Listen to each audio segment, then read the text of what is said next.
네. 일본 이바라키현의 2820 지구가 주관하는 로타리 봉사의 날 글로벌 환경보존 프로젝트를 소개하겠습니다. 먼저 아라이 가츠오 아라이 2820 지구 총재께서 프로젝트에 대한 개괄적인 소개를 해주시겠습니다. 이어서 아마노 마사이로 하관 로타리 클럽 명예회원이 지구 환경 문제와 해안 청소에 대해서 발표해 주시고, 마지막으로 아라이 가츠오 총재와 아마노 마사이로 명예회원이 함께 하시는 이번 프로젝트에 대한 전체적인 대담이 이어지겠습니다. 약 30분간 진행되는 환경보전에 관한 일본 측 로타리의 발표 영상을 함께 시청하시겠습니다.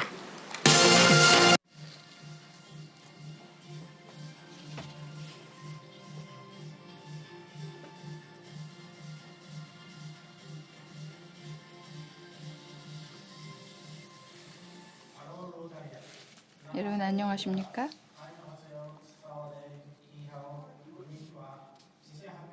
2820 지구 총재 아라이라고 합니다. 오늘 2820 지구가 주최 지구가 되어서 개최하고 실시하고 있는 로터리 봉사의 날 지구 환경 보존 프로젝트에 대해서 말씀드리겠습니다. 국제 로터리는요, 7번째 중점 분야로 환경 보전을 채택을 했습니다. 그리고 2월에 있었던 국제협의회에서 쉐이커 메타 아라이 회장님께서는 각 지역에 대해서 로터리 봉사의 날을 제안을 했습니다. 그래서 저는 분과회의 봉사활동 세션에서 2810 지구에서는 해안 청소를 할 계획이 있다라는 말씀을 드리고, 동료 지구분 여러분들도 함께 하시지 않겠냐고 제안을 했습니다. 그랬더니 많은 동료 총재님께서 찬동을 해주셨고요. 최종적으로 일본의 34개 지구가 그 미우라 총재 회장님을 중심으로 해서 팀 재팬이 되었고요. IT 이해 능력 리터러시가 높은 2600 지구의 구하자 총재님께서 전용 홈페이지를 개설해 주셨습니다. 그래서 거기서 참가자를 모집을 했는데 전 세계로부터 3만 명이 넘는 로터리언께서 참가 등록을 해주셨습니다. 그리고 9월 12일 날 각국의 지구에서 시민과 함께 해안과 하천, 호수, 늪을 청소하는 글로벌 로터리 봉사의 날로 지구 환경 보존 프로젝트가 실현되게 되었습니다. 지구 환경은 위기적으로 변화를 하고 있습니다. 그래서 오늘은 먼저 우리가 살고 있는 지구 환경이 어떤 상황에 놓여 있는가, 미래에는 어떤 상황이 예상되는가에 대해서 교토 의정서 채정 당시서부터 기후변화에 대한 정부 간 패널 멤버로 지구 환경 문제에 직접 관여해 오신 아마노 마사이로 선생님을 맞이했습니다. 예, 그럼 선생님 말씀 부탁드릴까요? 예, 안녕하십니까. 오늘 여러분께서 세계 각국에서 협조해서 해안 청소를 하고 계시다는 이야기를 듣고요. 그러면 그렇게 하시는 것이 어떠한 파급 효과를 가져다 주는가에 대해서 말씀드리겠습니다. 해안 청소는 당연히 해양 오염을 방지하죠. 해양 오염은 사실 지구 환경 문제 하나로서 중요한 부분입니다. 그 지구 환경이 지금 점점 나빠지고 있고, 왜냐하면 인구가 증가하죠. 그러면 경제 발전을 하고 있고 계속적인 자본 축적이 그걸로 인해서 일어나고 있습니다. 물론 경제 활동이 무한하게 확대해 나갈 수 있다라는 전제라면 아무 문제 없겠지만 사실 그렇지가 않고요. 전 세계의 천연 자원은 유한합니다. 그래서 화석 연료도 앞으로 수십 년, 기껏해야 100년, 50년 정도면 고갈될 겁니다. 게다가 그것을 사용하는 것이 환경 파괴와 연결된다는 겁니다. 석유와 같은 천연 자원에 기반을 둔 경제 활동은 언젠가 우리의 문명이 소실돼 간다는 것을 막을 수가 없습니다. 이것은 사실 문명을 지킨다는 것은 시장에서 거래되지 않는 거죠. 그러니까 석유 가격, 석탄 가격은 그것을 채취하는 비용으로 정해져 있는 겁니다. 이러한 문명을 지키기 위한 비용, 우리는 사회적 비용이라고 이것을 부르는데, 이것을 그러면 대체 누가 부담할 거냐라는 생각을 하면서 오늘 이야기를 들어주시면 좋겠습니다. 우선 첫 번째로 여러 환경 문제들 간의 관련성에 대해서 말씀드릴까 합니다. 이 파란색이 여러분이 하고 계신 해양 오염 방지 관련 내용입니다. 이것이 직접 관련 있는 것이 해양 생물입니다. 이것을 어떻게 보존해 나갈지 혹은 기후 변동과도 관련이 있죠. 이것은 이제부터 제가 얘기를 할 것입니다. 이 기후 변화는 사실 지구 환경 문제의 한가운데 있습니다. 여러분, 파리 협정으로 인해서 앞으로 어떻게 될지 뉴스로 많이 보셨겠지만은요. 이것은 우리의 그 담수 문제로도 이어질 것이고 또 산림 감소, 또 사막화 같은 문제로도 이어집니다. 그래서 해양 오염과 가장 밀접한 관계가 있는 것은 기후 변화와 생물 다양성의 감소라고 보면 되겠는데요. 그래서 오늘은 이 중에서 시간 관계상 기후 변화에 대해서 좀 자세하게 말씀드릴까 합니다. 말씀드렸던 천연 자원 혹은 환경이 나빠지고 자원이 고갈되고 있다는 부분은 그러면 우리가 어떤 개념으로 생각하면 좋을지인데요. 보시는 것이 1987년에 나온 Our Common Future라는 보고서입니다. 유엔에서 나온 겁니다. 지속 가능한 개발 요건데 최근 50년, 100년의 경제 발전뿐만 아니라 향후 1000년, 2000년이라는 오랜 기간 동안 지구가 어떻게 될 것인가를 생각할 때 중요한 키워드가 뭐냐? 지속 가능한 개발이다. 이것이 1987년 유엔 위원회에서 나온 겁니다. Our Common Future라는 보고서인데요. 미래 세대의 니즈 충족 능력을 해치지 않으면서도 현재의 니즈를 충족시키는 개발이라는 뜻입니다. 무슨 뜻이냐? 이것을 기후 변화를 소재로 제가 이야기를 더 이어가 보겠습니다. 지금 보여드리는 것이 북극의 얼음 면적입니다. 왼쪽이 1992년이고요. 오른쪽이 2020년입니다. 노란색 선이 보이시죠? 이것은 1981년부터 2010년 사이의 평균 얼음 면적입니다. 보시면 1992년은 거의 일치하는데 그런데 2020년 9월 보십시오. 얼음 면적 이렇게 많이 줄어들었습니다. 30년밖에 불과 안 지났는데 이렇게 줄었습니다. 지금은 지구 환경이 드라마틱하게 변화하고 있다. 이런 시기라는 겁니다. 또 하나 보실 것이 지구 온난화라는 이야기들 많이 들으셨을 텐데요. 이것도 제가 환경 문제에 종사하게 된 1990년경에는요. 미래 예측이었습니다. 미래 예측으로 나온 게 온실가스라 불리는 CO2, 메탄, 아산화질소 이런 게 늘어나고 그러면 지구 온도가 올라갈 것입니다라는 예측이었는데 지금은 그것이 예측이 아니라 실제로 요즘 날씨 보시면 아시다시피 굉장히 더워졌습니다. 이 빨간색 매우 더운 기온 날씨가 얼마나 많았는가 도대체 얼마나 많이 증가하였는가 혹은 증가하지 않았는가를 나타내는 표인데요. 빨간색 보십시오. 지구상의 거의 모든 지역이 빨간색으로 색칠되어 있습니다. 즉 이제는 예측이 아니라 실제로 기온이 올라가고 있다는 것을 명확하게 보여줍니다. 다음은 집중호우라고 우리가 부르는 폭우입니다. 폭우가 얼마나 많이 오는가라는 것을 보면 그것이 많이 나타나는 것이 북반구 쪽이라는 걸 알 수가 있는데요. 이 중에서 이 두 개의 점으로 나타낸 것이 조금 증가한 곳, 세 개의 점으로 나타낸 것이 매우 많이 늘어난 곳, 점 하나로 표시한 것이 조금 많아진 것인데 아까 걸로 돌아가세요. 빨간 쪽 색깔 칠해진 곳에 보시면 세 개의 점으로 표시된 데가 많죠. 이제부터 비가 많아지기 시작한 지역입니다. 폭우 또는 집중호우가 늘어난다는 것은 사실 해양 온도가 올라간다는 소리입니다. 해양 온도가 올라가지 않으면 폭우가 많아지지 않아요. 그러니까 더워지는 현상보다 조금 늦게 폭우 현상이 일어나고 있다는 겁니다. 이것은 가뭄 피해입니다. 이 가뭄 피해 역시 전 세계적이지는 않지만 역시나 점차적으로 증가하고 있다는 것을 알 수가 있습니다. 이렇게 지금까지는 볼 수 없었던 기후 변화가 많아졌다는 겁니다. 즉 온난화는 영어로는 클라이메트 체인지라고 하는데 기후 변화가 이제 현실적인 문제가 되었다는 것을 우리가 이제 알았습니다. 이것이 바로 그 온실가스입니다. 2007년의 보고서인데요. IPCC, 이거는 인터내셔널 패널 온 클라이매트 체인지의 약자입니다. 기후 변화에 관한 정부 간 패널이죠.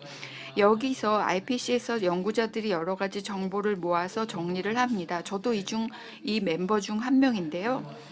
보시는 것이 CO2 농도가 과거 10,000년 전부터 얼마나 증가했는가를 보여줍니다. 급속하게 증가하는 것은 최근의 일입니다. 왼쪽에 작은 박스 안에 확대해서 제가 보여드리고 있는데요. 1850년 이후 산업혁명이 일어나고부터 CO2가 급속하게 증가했습니다. 다른 온실가스도 마찬가지입니다. 온실가스의 70%의 영향이 이 CO2, 즉 이산화탄소에서 나오는데요. 이 표의 0에서부터 위쪽은 따뜻하게 되는 거고 0에서부터 밑은 쿨다운이라는 뜻입니다. 그러니까 최근에 CO2가 급상승하고 90년 이후부터 아까 보여드린 것과 같은 현상이 일어났다. 90년보다 더 최근이죠. 그러니까 대략 한 6년에서 7년 간격으로 IPCC 보고서는 나오고 있는데요. 지난번에 나온 게 제 5차 보고서였습니다. 거기서는 95% 그 전에는 95% 가능성이 높아졌다고 그랬는데 이번 보고서에서는요 현실화되었다 이런 표현을 썼습니다. 여기는 온도를 나타내고 있습니다.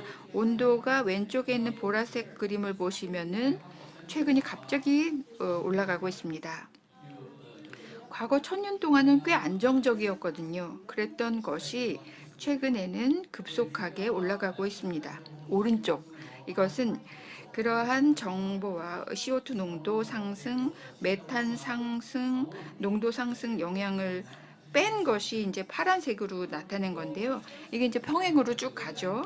이것을 보니까 1850년 이후에 만약에 온실가스가 증가하지 않았다면 이렇게 옆으로 쭉 갔을 텐데 제자리 걸음이었을 텐데 온실가스가 인위적으로 많이 배출이 되다 보니까 온도가 급상승하고 있다. 오렌지색 그래프로 나타낸 겁니다. CO2 배출은 인간이 하고 있죠. 그러니까 우리가 컨트롤도 할 수 있습니다. 보시면 5개 시나리오로 CO2 배출량을 나타내고 있는데요. 첫 번째, 제일 위에 있는 것이 높은 갈색 선입니다. 첫 번째가 매우 높다, 두 번째가 그냥 높다, 세 번째는 중간 오렌지색 시나리오고요. 그 다음에 파란색 낮다, 그 다음에 하늘색 매우 낮다. 이렇게 5개의 시나리오로 미래의 온도를 우리가 보자. 이렇게 한 그래프입니다. 이 시나리오는 인간이 정할 수가 있습니다. 그러니까 우리가 지금 어떤 것을 선택할지를 정할 수가 있다는 얘기입니다. 무엇을 선택하느냐에 따라서 온도가 어떻게 달라지는가, 이제 오른쪽에 보시면 온도 상승이 나타나고 있는데 달라질 수가 있고요. 또 오른쪽에 각 시나리오별 온도 상승률 나와 있습니다. 왼쪽에 0가 있는데요.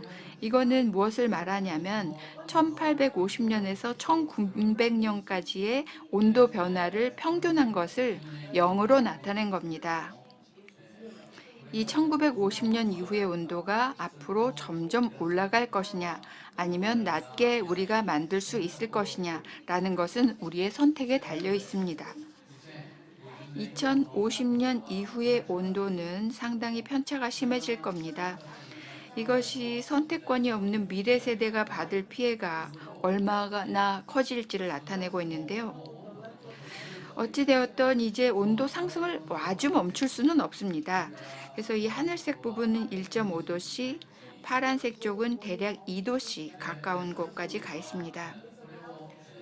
파리협정은 이것을 이 그래프로 정한 겁니다. 즉 2.6 여기인데요.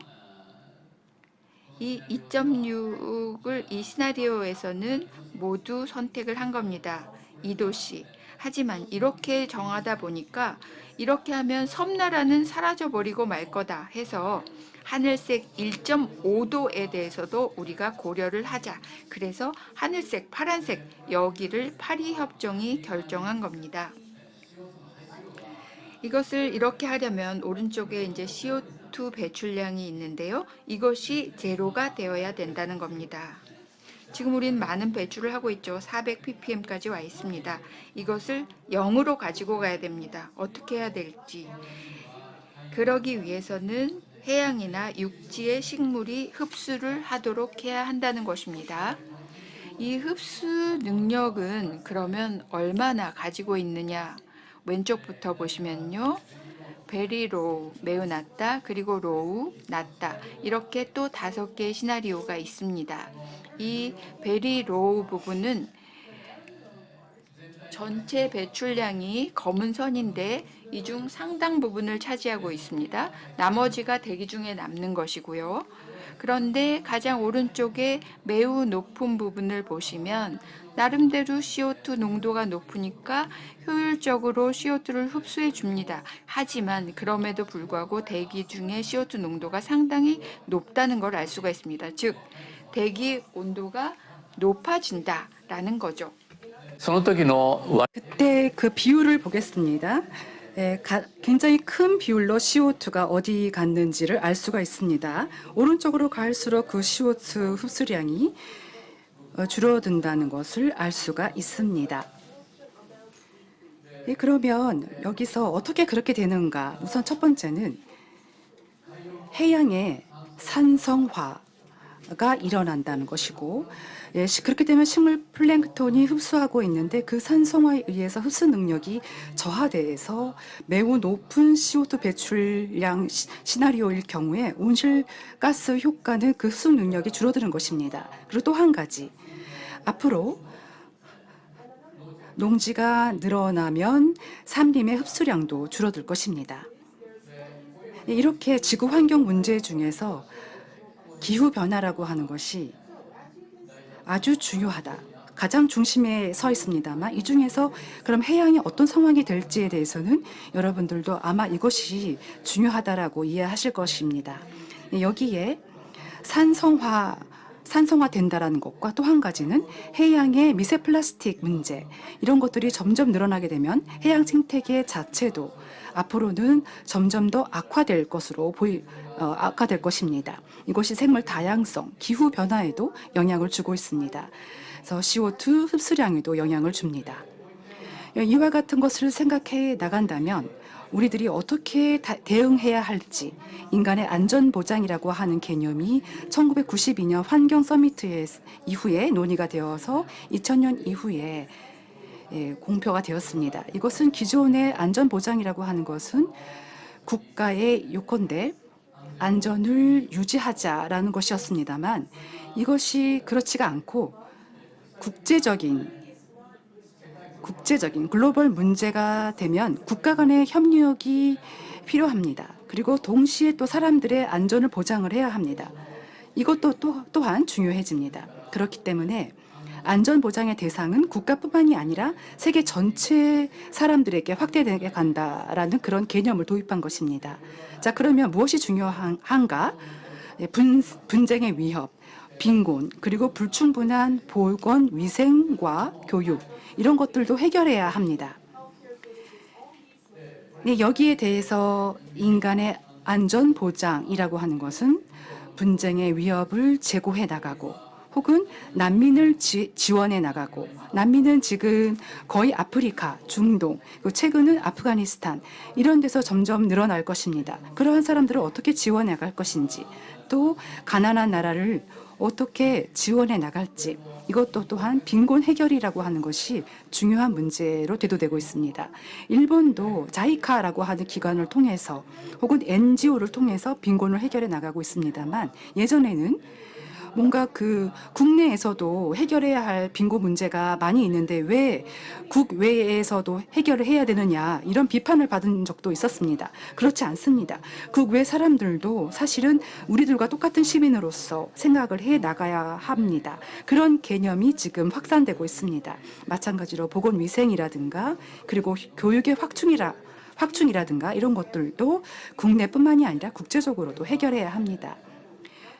로타리가 인터내셔널이라는 단어를 사용하고 있는데 저는 똑같은 개념이라고 이해하고 있습니다. 세계 전체를 통합해서 대응하자. 이것이 사실은 인간의 안전보장입니다.